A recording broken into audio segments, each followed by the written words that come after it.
ఈరోజు ఈ రాష్ట్రంలో శాంతి భద్రతలు ఎంత దారుణంగా దిగజారిపోయాయనేది కళ్ళ కట్టినట్టు కనిపిస్తుంది. రెడ్ బుక్ రాజ్యాంగాన్ని అమలు చేస్తున్నామని చెప్పి పోలీసుల్ని ఒక విచ్చలవిడి తమ చేతిలో ఒక అస్త్రంలాగా వాడుకుంటున్న తెలుగుదేశం పార్టీ ప్రభుత్వం నిజస్వరూపం అనేది ఇప్పుడు బయటపడింది.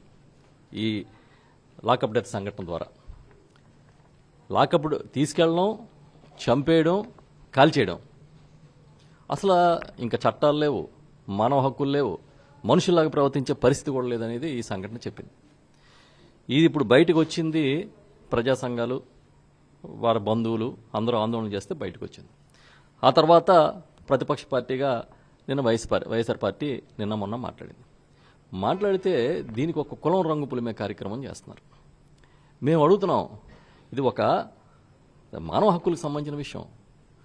దీంట్లో కులాన్ని తీసుకొచ్చి, మతాలను తీసుకొచ్చి డైవర్ట్ చేసే కార్యక్రమం. ఇంకా చిత్రం ఏంటంటే చంద్రబాబు నాయుడికి సపోర్టుగా తన సొంత మీడియా రంగంలోకి వచ్చి ఇవాళ ఆంధ్రజ్యోతిలో ఒక వార్త రాశారు. పవన్ని ఇరికించాలి దీంట్లో అని జగన్మోహన్ రెడ్డి గారు మాకు చెప్పినట్టుగా, ఆ పర్యవేక్షణ బాధ్యత ఏదో నాకు చెప్పినట్టుగా, నాకు అప్పగించినట్టుగా రాశారు. మేము అడుగుతున్నాం, అసలు పవన్ కళ్యాణ్ గారిని దీంట్లో ఎందుకు ఇరికించాలని అంటారు ఆయన? అసలు జగన్మోహన్ రెడ్డి గారికి ఏం సంబంధం? వైఎస్ఆర్ పార్టీకి ఏం సంబంధం? ఈ రాష్ట్రంలో శాంతి భద్రతలు చూసేది ఎవరు? హోంమంత్రి. లా అండ్ ఆర్డర్ ఏమో ముఖ్యమంత్రి దగ్గర ఉంది.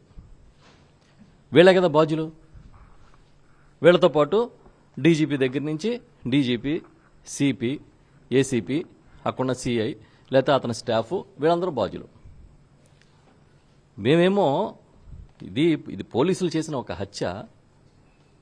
అసలు ఇది ఇంకా పరాకాష్ఠ. ఇది చంపేసి బూడిద చేసేయడం అనేది, స్వయంగా తల్లి వెళ్తే ఆ పోలీసులు ప్రవర్తించిన తీరు అనేది, పోలీసులు ఈ రాష్ట్రంలో ప్రవర్తిస్తున్న తీరుకి ఒక నిలువుట అర్థం లాంటిదని చెప్తూ ఉంటే, వాళ్ళు ఏం చేస్తున్నారు? దీన్ని ట్విస్ట్ ఇచ్చి ఏదో పవన్ కళ్యాణ్ గారిని మేము ఇరికించాలని ప్రయత్నం చేస్తుంది వైఎస్ఆర్ పార్టీ అన్నట్టుగా, దానికి ఏదో జగన్మోహన్ రెడ్డి గారే దానికి డైరెక్షన్ ఇచ్చినట్టుగా వార్తలు రాస్తున్నారు. మేము అడుగుతున్నాం, ఇది పూర్తిగా ప్రభుత్వంలో లా అండ్ ఆర్డర్ చూసే ముఖ్యమంత్రి, హోంమంత్రి, అధికారులకు సంబంధం తప్పించి అసలు ఆయనకి ఏం సంబంధం ఉంటుంది?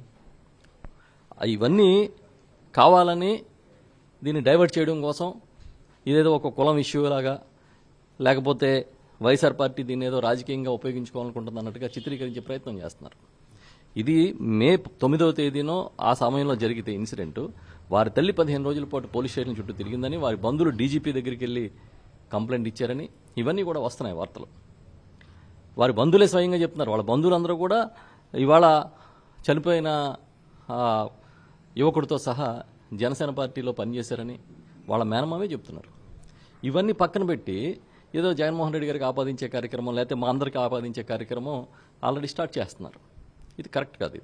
దీని మీద సిబిఐ ఎంక్వైరీ చేయించాలని ఏదైతే మా పార్టీ అధ్యక్షులు జగన్మోహన్ రెడ్డి గారు డిమాండ్ చేస్తున్నారో, ఆ డిమాండ్ని ఖచ్చితంగా ఆమోదించాలి.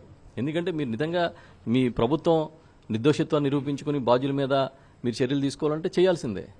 అంతే తప్పించి ఏదో ఒక కులానికి సంబంధించినట్టుగా, ఇది పోలీసులు చేసిన హత్య. అదే స్టేషన్లో ఇంకొక దళిత యువకుడు బాధలు భరించలేక ఆత్మహత్య చేసుకుని చనిపోయారని వస్తుంది. అంటే అసలు పోలీసులు ఈ రాష్ట్రంలో ఎలా ప్రవర్తిస్తున్నారనేది ఆలోచించండి. ఈ స్టేషనే కాదు, ఈ స్టేషన్లో బయటకు వచ్చింది, మిగతా రాష్ట్రంలోని మిగతా స్టేషన్లో బయటకు రాలేదు. చాలామంది పోలీస్ అధికారులు, ఎస్ఐలు, సిఐలు ఇవాళ తెలుగుదేశం పార్టీ కార్యకర్తల్లాగా, అధికార పార్టీలకి కార్యకర్తల్లాగా పనిచేస్తున్న వాస్తవం కళ్ళకు కట్టినట్టుగా ఈ సంఘటన చెప్పింది. ఎందుకంటే వాళ్ళకి భయం పోయింది, చట్టాన్ని అమలు చేయాలని గౌరవం పోయింది.